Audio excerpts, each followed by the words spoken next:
Let me get it started. Let me get it started. Welcome back, everybody, to the Sincerely Chronicles podcast. You are back with your girl, me, Shanice, for another episode of Sincerely a Healing Mommy, y'all.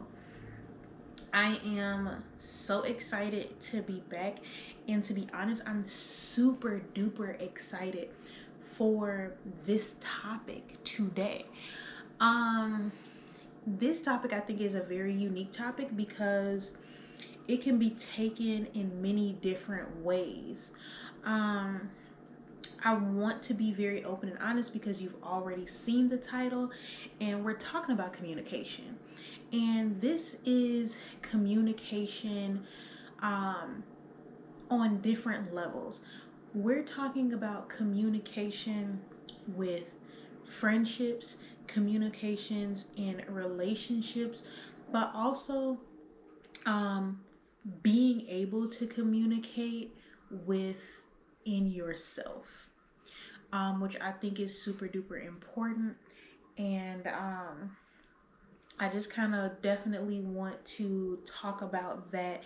And there's a really good twist because I recently seen saw a TikTok, and I really want to figure out like how to like um get the clip in the video, which I'm gonna try really really hard.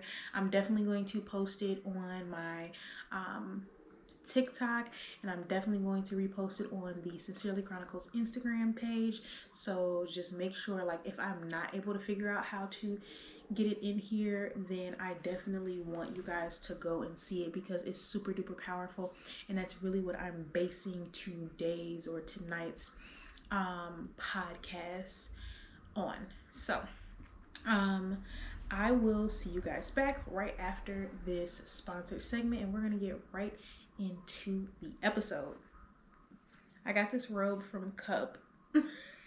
I know that is so awkward, but when you're like me filming my podcast versus me also recording it at the same time, there are breaks that I have to take, and with these breaks, it's like you may get a little different type of interaction outside of my podcast, but we're about to get back into it. All right, you guys, so we are back with Sincerely a Healing Mommy.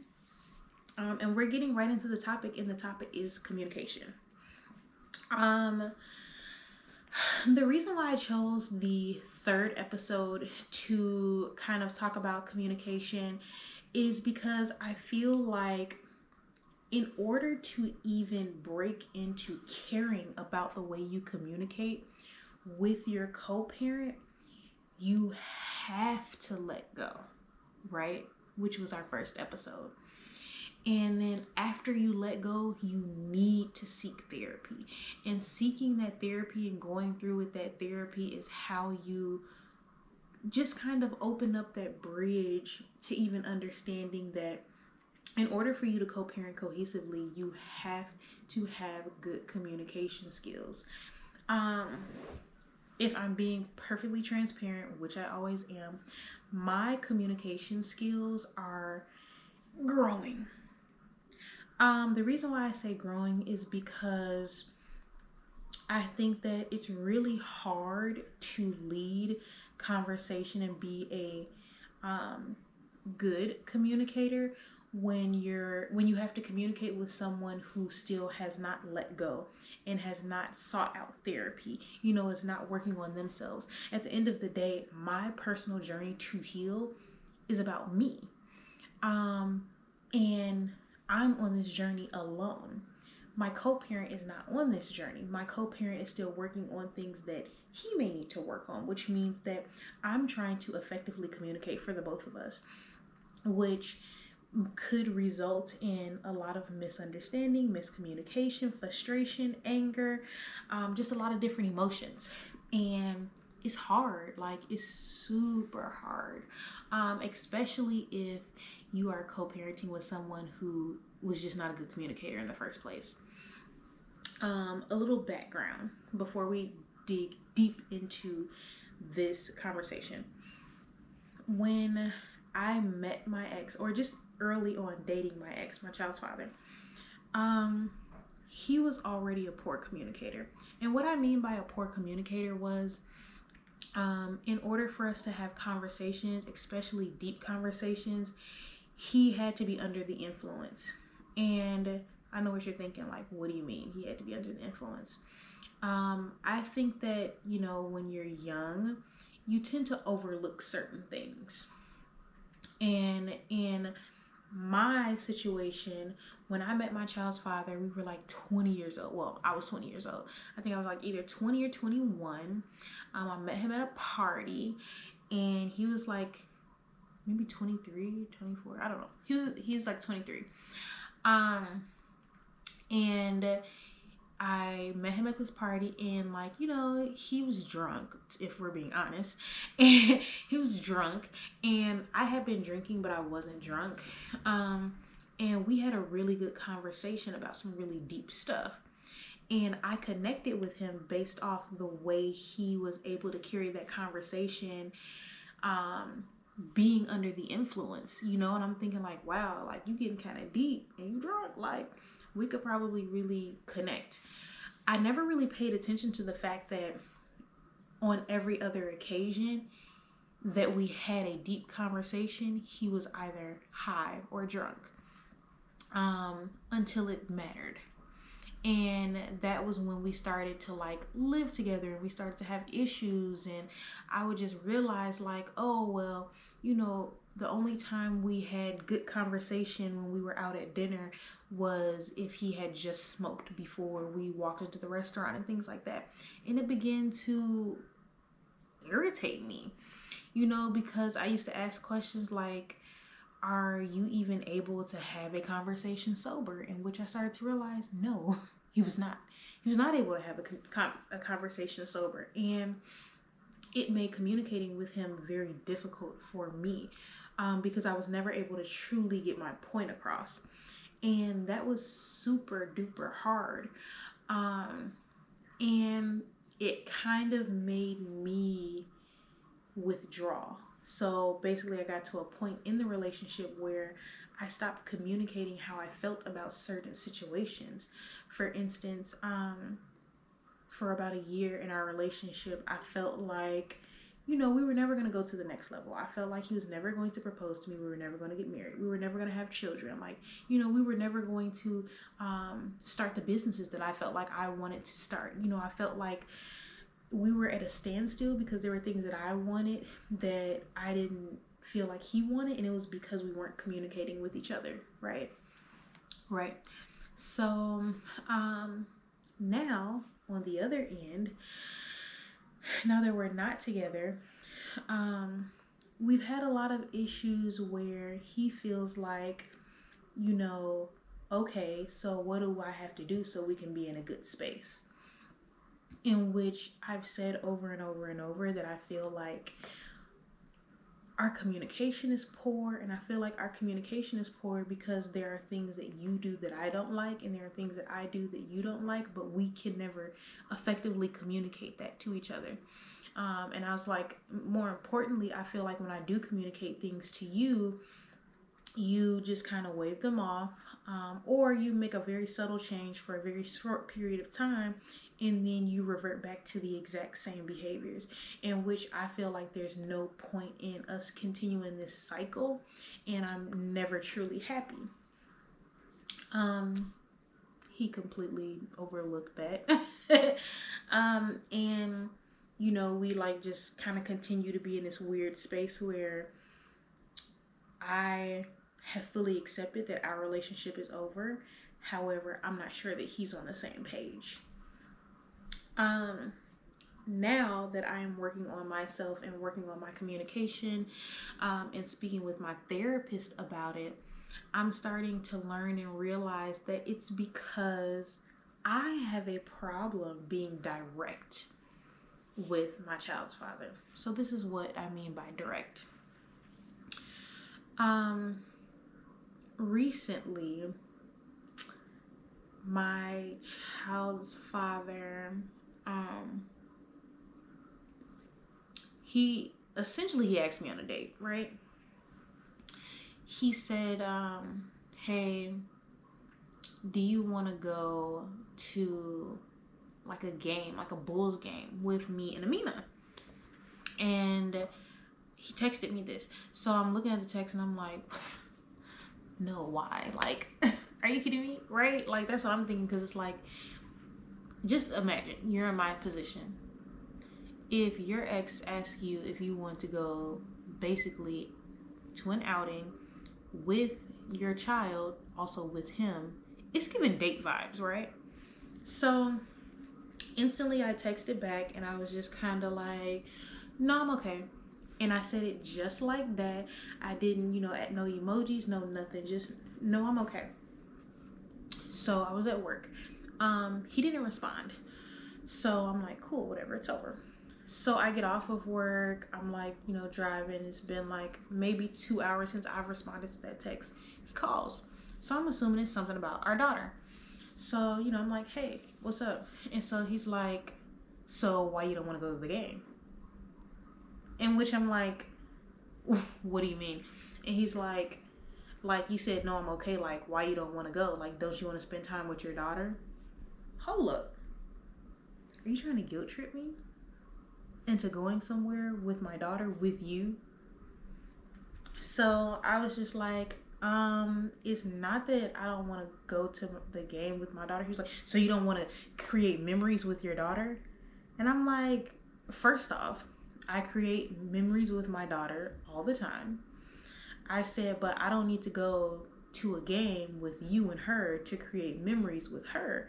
I said, it would be different if you hit me up and you said, hey, I was thinking about you guys and I bought you guys some tickets so you guys can go see the game.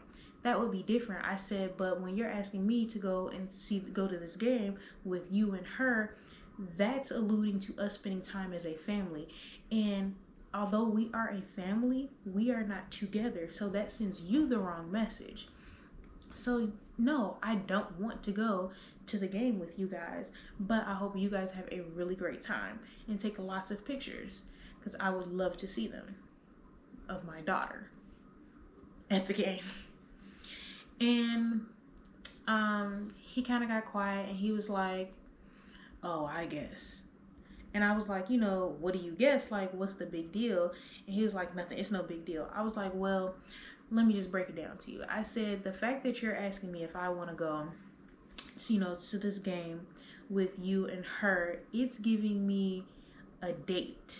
It sounds like you're asking me on a date. However, because you probably feel like I'm not going to say yes to me going on this date with you, you made it seem like a family thing. Because why?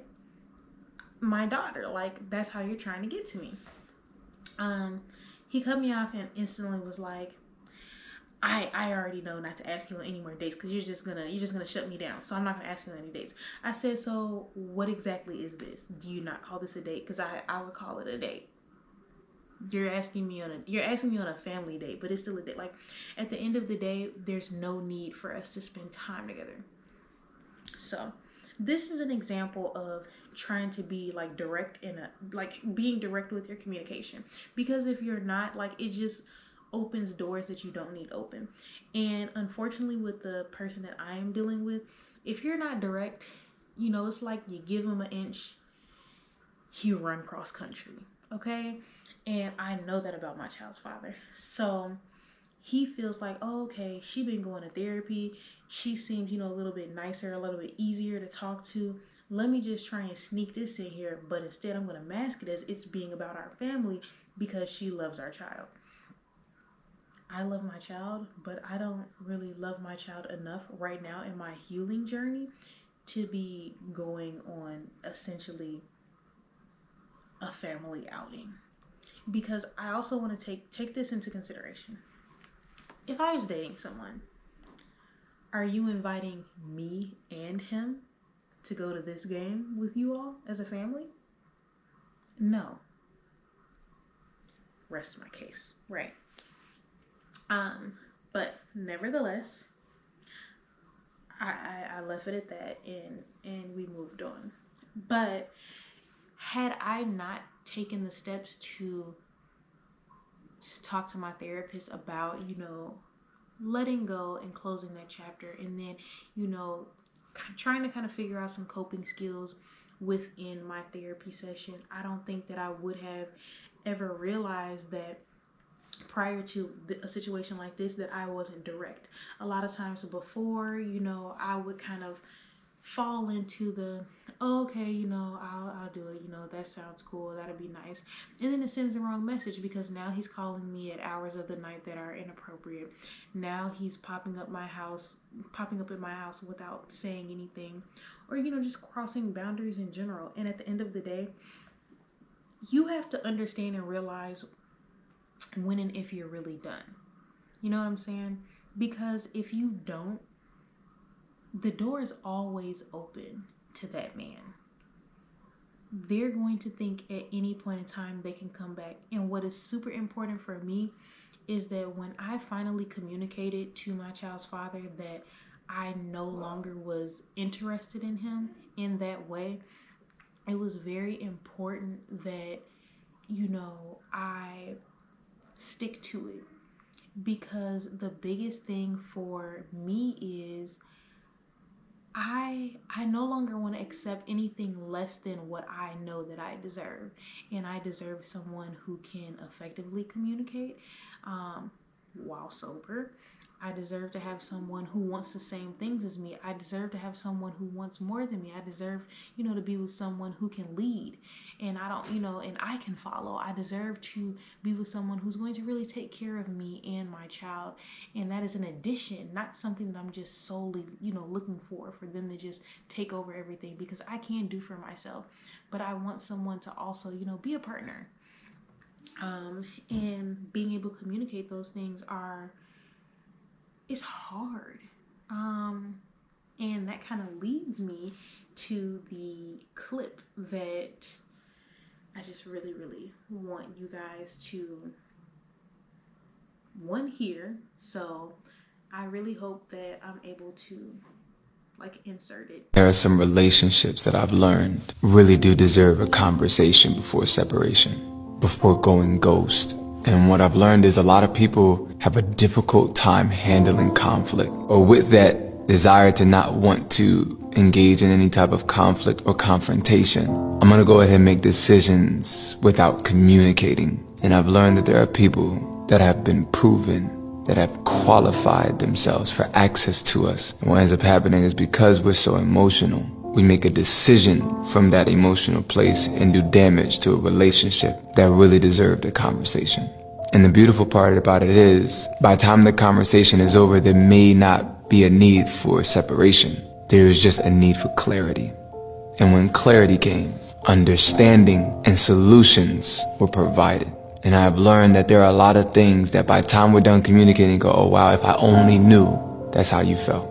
If you had not just let that thing sit and you just had talked to me, we could have really avoided a lot of unnecessary time and potential trauma. So it's very vital. I'm not talking about strangers. I'm talking about people that really put their hours in, who have sacrificed, who we know are meaningful to us. Let's go and have a conversation before I make any emotional decisions. And I thought this was really interesting, and let me tell you why.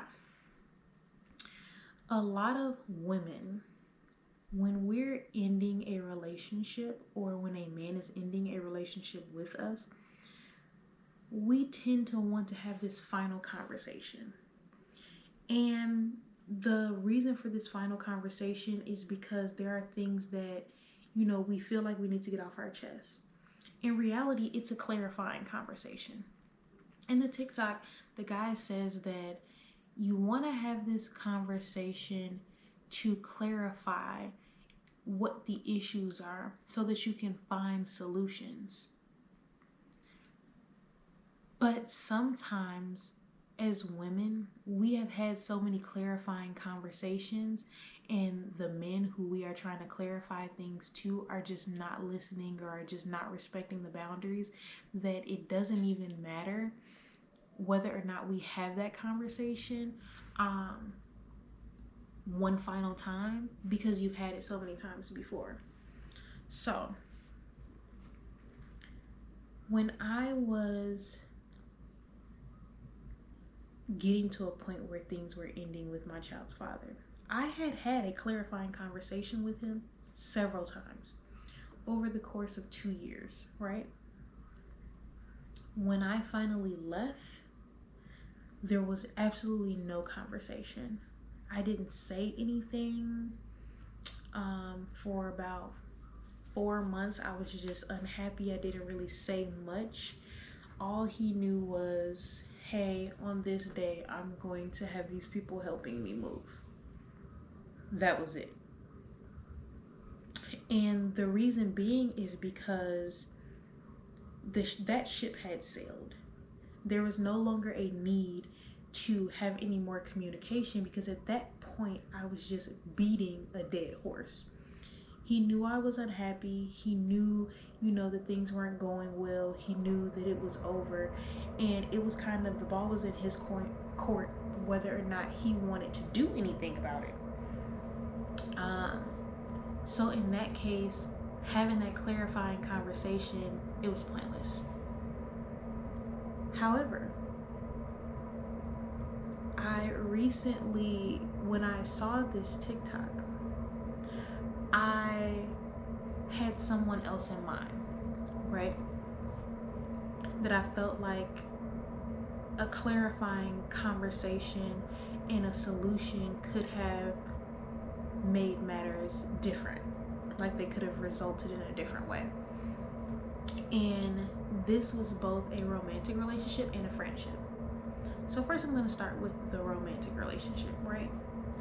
As some of you know, if you are following my YouTube and watching my weekly vlogs or my TikToks, you know that I did date someone very briefly after splitting from my child's father. And it wasn't intentional at all. I want to make that super duper clear, because it's very important for me to be transparent about the fact that while on my healing journey, I did not intend on dating. And I'll be more frank. After I left my child's father and my child was still under 1, I definitely had no intentions on dating, because I didn't really, my purpose in leaving my child's father wasn't to go and be with other people. It was more so because I felt like I had been so consumed by the relationship that I was in with him that I had lost myself, and I needed to find myself, and I needed to love on myself so I can be a better me for whoever I met next. The guy that I met,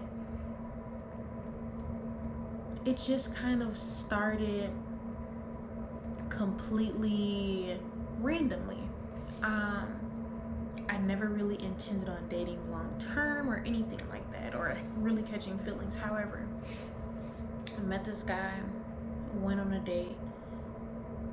Conversation, like connection, to me was okay. Like the conversation was good. The connection was not like top tier. Like it definitely didn't compare to when I met the father of my child. However, after a few more dates and more time spent together, I felt like there definitely was like a connection. However, I think the connection was more so with the things that I wanted from the next person that I dated, which I made very clear, from my previous relationship. Like, these are the things that I will accept, and these are the things that I won't accept. And he had to really check the boxes of the things that I would accept and that I wanted, right? And I was very transparent with him about, therapy and my healing journey and where I was with my child's father and, where I wanted to be. And I feel like there were issues right away with communication. Something as simple as, hey, I want to take you out. Okay, let me know, I'll let you know when I'm free. And then it'll be like nothing. Or maybe like we go on a really great day and then we talk the next day, and then maybe that weekend it was like crickets, and then the next week I'd hear from him again. And then it kind of got to a point where it's like, okay, well, I mean, that's not like a huge deal. Like, it's still like just starting dating. Until very recently, I mean, we had been talking consistently for a while, and then we made plans, and he just up and completely ghosted. Like, fell off the face of the earth, did not answer any of my calls, my texts, just anything. On I think the third day, I contacted him. He just said he had like a lot going on and it was bad, but it wasn't really bad, but that he couldn't talk right then and there, but that he would talk at a different time. And for the first time, I took what he said and I realized this person doesn't know how to communicate, and you need to let that go and move on. But you guys, I wanted to have that clarifying conversation. I wanted to have that final conversation because I felt like there was something that I was missing that could have maybe brought about a solution, that maybe could have brought us to a different space where we could have moved forward. However, I no longer wanted to find out because of the previous instances where he had displayed super poor communication. At the end of the day, if someone does not want to communicate with you, there's nothing you can do. And sometimes you have to accept that. However, if you are given the chance to communicate, I think that you should take it, because a lot of times people who have poor communication, however, are good at making up for it in other departments, or they at least display that they want to be better at communicating. Those are people who it's worth having a conversation and it's worth finding a solution. But I think sometimes we as people, we put more energy into the things that are not good for us, and we put less energy, or we give up quickly on the things that they can work. For example, I have a very good friend that I felt like I had been going through something, and that person also was going through something, and I felt like I had been there for that person every single time they had been going through something. And in this instance, I could not be there for them the way they may have needed me to, because subconsciously I wanted them to be there for me. However, I didn't communicate that to them, and because I didn't communicate that to them, they had no idea what I was going through and that I needed them. Recently, I just kind of completely stepped back from a lot of people, including that person. And I didn't really say anything about why. I didn't explain what was going on with me. I just withdrew. Recently, that person contacted me out of the blue and said, that they had been going through things, and essentially checked in on me. In which I said, I respect that, you have had some things going on and I've had some things going on too. That was a turning point for me, because instead of lashing out and saying, hey, I've been going through some things and I feel like you haven't been there for me and blah, blah, blah, blah, blah. Instead, I just communicated, hey, I understand that you've been going through some things, and I'm sorry that that's been going on. I also have been going through some things, and this is kind of where I am, and I'm sorry if you feel like I've withdrawn because I've been dealing with something on my own. That person understood that, and at that moment I realized how quickly we are as humans to jump to conclusions when we feel like things aren't going the way we want them to. recently I've had to stop and think about what I'm going to say before I say it. Think about what I'm going to do before I do it. Think about the outcome later. This is another example. The guy that I was previously dating, I really wanted to know, like what happened, why things ended, what was going on. And I reached out and I really put myself out there in a way that I didn't imagine myself doing, because it was kind of fresh and kind of new, and I just kind of felt like I didn't think I would be here. I didn't think I would be in that position this soon after splitting from my ex. Excuse me. When I didn't really receive any feedback or just like any response, I realized that sometimes no response is the loudest response. We as people have to realize when enough is enough and when there's nothing else that you can do.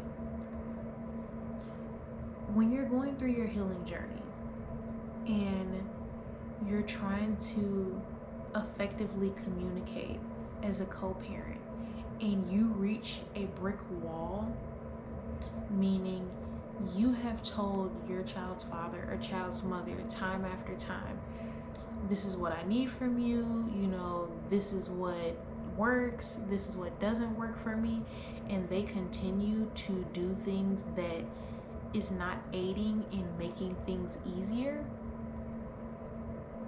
stop. You just have to stop.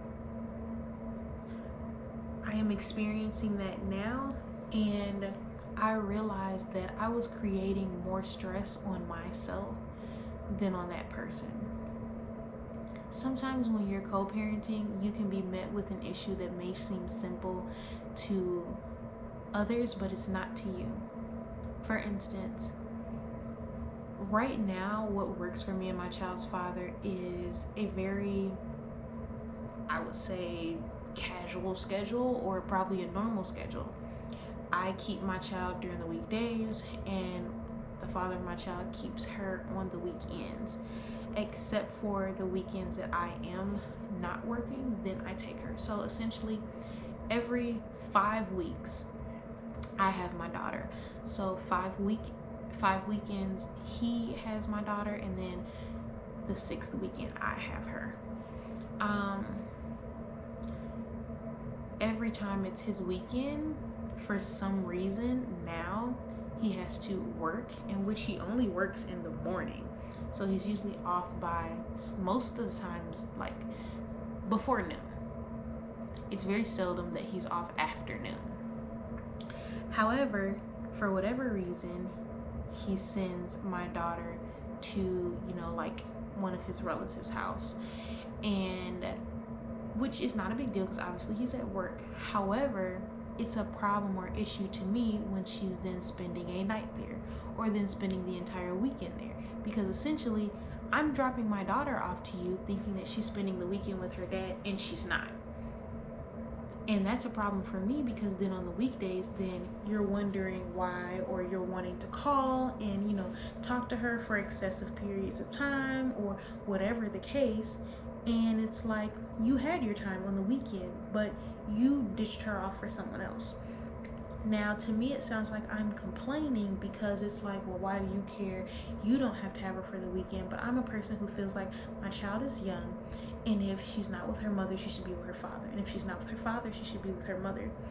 And if that's the case, I might as well keep my own daughter Sunday through Saturday, and on Saturdays and Sunday, send her to her grandparents' house so that they can watch her while I'm at work. And then I can then go and pick her up after I get off work.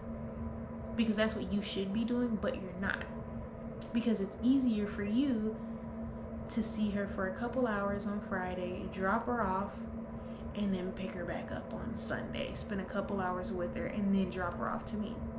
That's not how I want the arrangement to go. However, I realized that I was causing more conflict really with myself by continuously having that conversation with him, when at the end of the day he was going to do what he wanted to do anyways.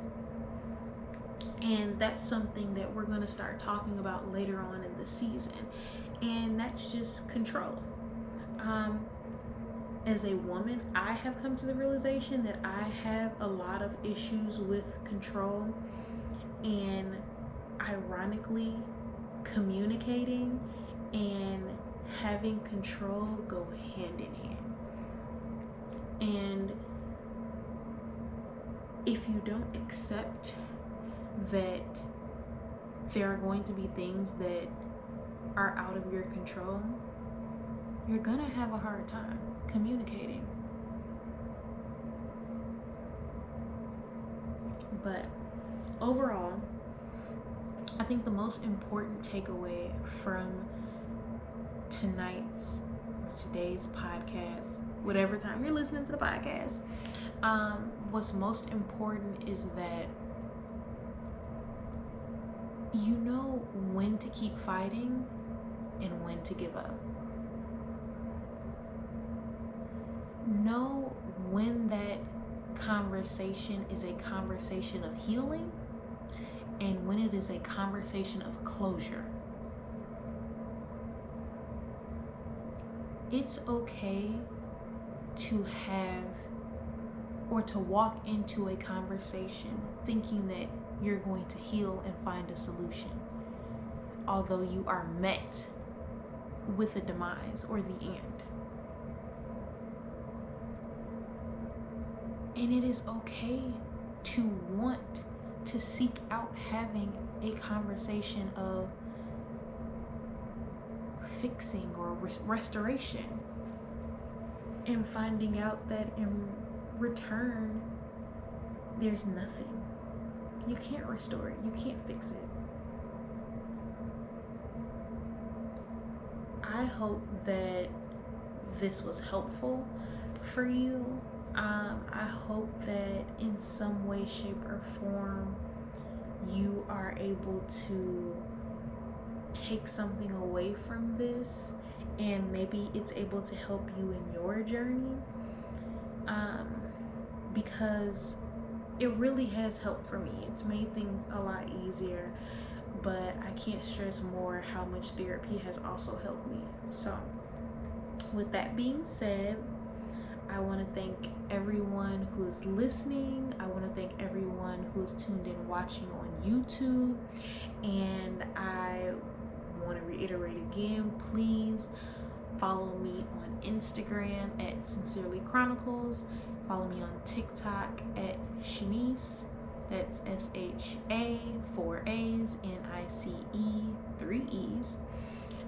Also on Instagram and YouTube at Sincerely Chronicles. That is our podcast for today or tonight, whichever one it is for you. And make sure you guys like, comment, and subscribe on YouTube. Make sure you guys are writing reviews for me on the podcast. Let me know what you guys are thinking, what other topics that you want to hear, how you feel, just whatever. Just let me know. Let me know.